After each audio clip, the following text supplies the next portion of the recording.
Nous allons commencer immédiatement avec la première invitée de cette soirée.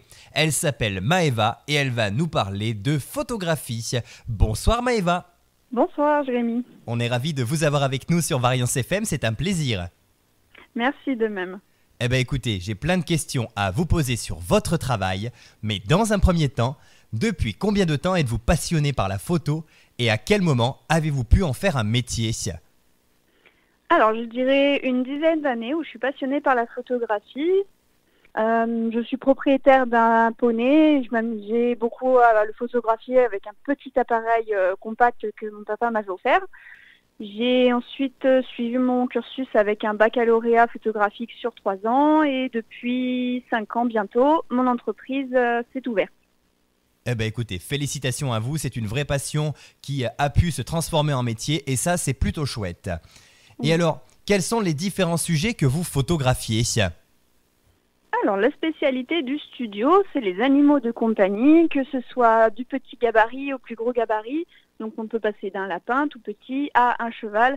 Tout le monde est le bienvenu. Il y a ensuite les portraits famille, solo, en couple, avec des enfants aussi. Et vous allez avoir la photographie d'iris. La photographie d'iris, ah oui d'accord, donc ça c'est quelque chose de très particulier qui nécessite d'avoir une certaine technicité j'imagine. Hein. Oui, il y a une précision importante qui se fait par l'objectif. Donc on doit vraiment faire attention à la netteté qui se place vraiment au bon endroit, placer sa lumière correctement pour révéler tous les détails de l'œil. Et oui, c'est de la macro-photographie, ça change de la photographie habituelle, hein, tout à fait. C'est ça. Et alors du coup, qu'est-ce qui vous a poussé à proposer tous ces types de photos ? Pourquoi autant de catégories de photos ? C'est un choix de votre part ou alors c'est parce que voilà, il fallait se diversifier absolument ? Alors oui, c'est tout à fait un choix. Bon, les animaux, c'est ma passion avant tout. Avant la photographie, je suis née avec des animaux, donc c'était important pour moi de les rajouter dans la photo. Pour le portrait aussi, c'est très passionnant parce que justement, on va avoir ce contact humain qu'on ne peut pas avoir dans d'autres métiers, justement avec la gestion de la lumière, etc. et la mise en beauté. Et pour les iris, c'est ce détail impressionnant qu'on peut ressortir avec les vraies couleurs et qui nous réserve souvent des surprises. Et oui, j'imagine qu'à chaque fois, le résultat est assez inattendu hein, pour le coup. Tout à fait. Et du coup, est-ce que vous prenez uniquement des sujets qui sont immobiles ou alors est-ce qu'il y a également parfois de temps en temps des portraits en mouvement ? Alors, il y a du sujet immobile et il y a des portraits en mouvement, que ce soit pour du portrait humain ou du portrait animalier. C'est surtout les animaux qui vont être constamment en mouvement. On ne peut pas leur dire « tu t'assois sur la chaise et tu bouges pas ». C'est pas possible pour eux. Bien sûr, tout à fait. Et ça doit pas être toujours facile de prendre quelque chose en mouvement hein, pour le coup. Ah oui, c'est vrai que ça peut être compliqué par moments, surtout qu'on a des petites piles électriques qui ont du mal à se poser, mais on s'adapte et puis on s'arme de patience et justement c'est la clé de la réussite. Eh bien justement, j'allais vous demander quelles sont les qualités nécessaires pour être photographe. Déjà, il y a la patience, hein, ça c'est sûr. Oui, il y a de la patience, il y a pas mal de patience, il y a aussi beaucoup de contacts humains et animaux. Hein. On ne se lance pas photographe animalier si on n'a aucune connaissance dans ce domaine-là, puisqu'il y a des normes de sécurité à avoir aussi. Hein. On parle d'animaux où on ne connaît pas leur comportement. Et puis, être photographe pur, c'est aussi gérer une entreprise. Donc, il y a aussi ces connaissances-là à avoir. Bien sûr, tout à fait. Est-ce que vous proposez un style particulier pour vos photos ? Alors, mon style particulier, ça va être des couleurs assez douces, mais qui sont quand même assez énergiques, de la lumière et de l'authenticité dans tous les travaux que je peux réaliser. Ah, l'authenticité, ça c'est chouette. Hein. C'est vrai qu'une photo authentique, il n'y a rien de mieux, ça c'est clair. Et alors, avec quel matériel travaillez-vous pour prendre des photos ? Alors, donc en studio, je vais travailler avec un appareil photo et différents objectifs selon les photos que je veux faire. Vous allez avoir les fonds papier pour avoir des couleurs différentes en arrière-plan, des éclairages photo pour justement travailler la lumière, avec des accessoires qui vont aussi modeler la lumière qui va rebondir, et puis moi derrière avec mon sujet devant. Bien sûr, tout à fait. Et est-ce que vous avez des petits décors ou des accessoires qui permettent de mettre en scène les personnes qui viennent vous voir dans votre studio ? Oui, on peut avoir des petits décors ou des choses sur lesquelles les personnes peuvent se reposer pour qu'ils soient détendus. Notamment, un de mes accessoires favoris du studio en ce moment, c'est une échelle en bois type peintre que j'utilise aussi bien pour des portraits familiaux que pour les photographies d'animaux et qui font plaisir aux propriétaires parce que justement, c'est des photos qui sortent de l'ordinaire. Et alors, quand on vient vous voir pour des photos, est-ce qu'on a besoin systématiquement d'avoir déjà une idée de projet en tête ou est-ce que vous pouvez nous proposer éventuellement certaines choses? Non, pas du tout. C'est pas une obligation d'avoir un projet directement en tête. De toute façon, tout est parlé en avance. Donc, s'ils ont un projet en tête, bien sûr, on va en discuter ensemble pour amener ce projet jusqu'au bout. Et s'ils n'en ont pas, je vais leur proposer plusieurs solutions et on va voir ensemble ce qui leur plaît le mieux. D'accord. Et alors, parmi toutes vos expériences, est-ce que vous avez déjà eu une expérience photo un petit peu complexe, un projet qui vous a donné finalement du fil à retordre, mais qui fut tout de même un succès? Oui, alors on peut dire que c'est un petit projet avec du fil à retordre lors d'une prestation de photographie d'iris d'un chien où cette petite chienne avait extrêmement peur de l'objectif parce que ça reste du matériel assez imposant pour un animal parce qu'on vient vraiment très proche de l'œil. On a passé bien 20 minutes à essayer de prendre la photo et on a réussi. Elle était calée dans les bras de sa propriétaire et le résultat est vraiment sublime parce qu'elle a des yeux magnifiques et la chienne n'a pas été traumatisée du tout derrière. Et j'ai envie de dire qu'au départ, c'était un petit peu œil pour œil, dent pour dent, c'est le cas de le dire. Mais au final, C'est un peu ça. ça a bien marché, donc c'est tant mieux, j'ai envie de dire. Et alors, quelle est l'expérience photo qui vous a le plus marqué, qu'elle soit insolite, émouvante ou autre? Toutes les expériences que j'ai pu avoir avec n'importe qui ont été toutes marquantes. Après, je pense que la plus marquante que j'ai pu avoir, ça a été lors d'une formation en Camargue où là, on était vraiment au cœur des animaux avec les vaches et les taureaux camarguais.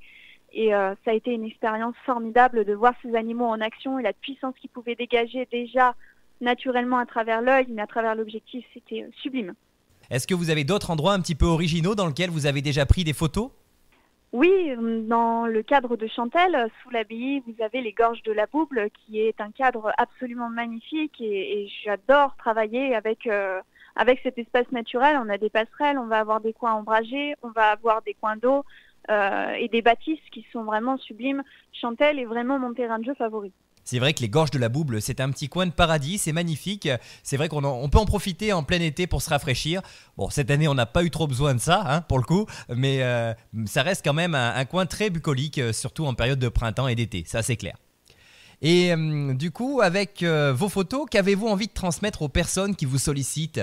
J'ai envie de dire finalement, quel est votre objectif, c'est le cas de le dire. Alors mon objectif en premier temps, c'est que mes clients passent tous un moment appréciable et qu'ils puissent le garder en souvenir dans leur tête d'un bon moment passé, qu'ils puissent repartir avec un support de bonne qualité et qualité d'art, bien évidemment, qu'ils puissent le garder dans le temps et qu'ils puissent traverser des générations. Et que ces générations-là se disent, tenez, regardez, ça c'était ma grand-mère ou mon arrière-grand-mère. Et peut-être aussi pour les animaux, malheureusement, ils ne sont pas éternels dans notre vie, ils ne sont là que sur un court instant. Et c'est de pouvoir garder une part d'eux avec nous tous les jours en les regardant sur un tableau. Alors, puisque vous parlez de éternel, j'imagine qu'il y a plusieurs types de supports pour vos photos. Vous les faites informatiquement, mais également en version imprimée, j'imagine. Tout à fait. La spécialité du studio, ça va être les tableaux, puisque je fais mes propres impressions et je contrecolle mes propres tableaux. Donc, tout est fait artisanalement. Après, vous allez pouvoir partir sur des livres photos, des tirages classiques, des triplex et des boîtes à tirage. Vous avez la petite clé USB offerte avec dans le coffret et des mini tableaux en 15-20 ou en 20-30 sur PVC où là, vous pouvez vous faire votre propre mosaïque sur le mur. Et oui, forcément, et ça doit être quelque chose de très sympa. Ça change la vision qu'on a de la personne ou de l'objet. C'est ça. Après, ce sont des goûts et des couleurs. Chaque personne ne peut ne pas aimer le noir et blanc ou inversement. Et justement, je propose toujours le couleur et le noir et blanc pour que ça puisse plaire au maximum à tout le monde. D'accord. Et alors, est-ce qu'il vous est déjà arrivé de travailler pour des professionnels, pour mettre en lumière peut-être certaines enseignes? Alors, c'est pas encore actuel, mais ça va être un projet futur assez proche.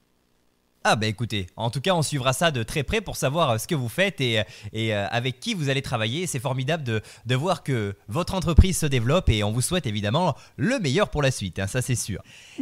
Et justement, puisqu'on parle de la suite, eh bien, nous allons vous demander maintenant où est-ce qu'on peut vous retrouver forcément. Est-ce que vous avez une page Facebook, un site internet, éventuellement des lieux dans lesquels on pourra directement venir vous rencontrer? Alors, déjà, vous pouvez venir me rencontrer directement au studio, 51 route de Ghana à Chantelle. Vous pouvez me retrouver sur Instagram et Facebook au nom de Maëva Jacquet Photographe. Mon site internet, maevajacquetphotographe.fr. Ou alors, vous pouvez directement rencontrer mes œuvres sur l'été des portraits à Bourbon-Lancy qui se finit mi-octobre. Eh ben écoutez, on ira du côté de Bourbon-Lancy pour voir tout ça et puis on passera vous voir avec plaisir, nous aussi avec l'équipe de Variance FM à l'occasion dans vos magnifiques studios photos. Avant de vous laisser, dernière question, une question qui va peut-être permettre bien de donner à certaines personnes envie de devenir photographe. Quel est finalement votre conseil pour les personnes qui prennent des photos en tant qu'amateurs et qui aimeraient un jour devenir professionnels comme vous? Alors, il faut bien s'armer de patience et beaucoup de courage. Ne pas hésiter à venir rencontrer des professionnels et justement, s'ils veulent devenir professionnels, qu'ils n'hésitent pas à s'inscrire auprès de la FFPMI Auvergne ou partout ailleurs en France, hein, bien sûr, c'est national, qui est une équipe de photographes professionnels. Et justement, on est accompagné et c'est une merveilleuse famille de photographes. On peut peut-être rappeler le nom une seconde fois du coup? C'est la FFPMI Auvergne. FFPMI Auvergne, très bien. Écoutez, n'hésitez pas, chers amis auditeurs, si vous aimez la photo, c'est peut-être une occasion pour vous de devenir aussi un jour professionnel. Et oui, la photo, c'est quelque chose de très sympathique. Ça a plusieurs aspects très sympas, notamment le fait de pouvoir garder un souvenir pour les générations futures, hein, ça c'est clair. Donc en tout cas, c'est une très belle chose. Et Maëva, on vous remercie d'avoir pris le temps de nous exposer tout ça sur l'antenne. Avec plaisir. Merci à vous, vous revenez quand vous voulez et nous sur Variance FM, évidemment on va continuer avec un petit peu de variété et on va se retrouver d'ici quelques poignées de minutes avec la prochaine artiste de cette soirée.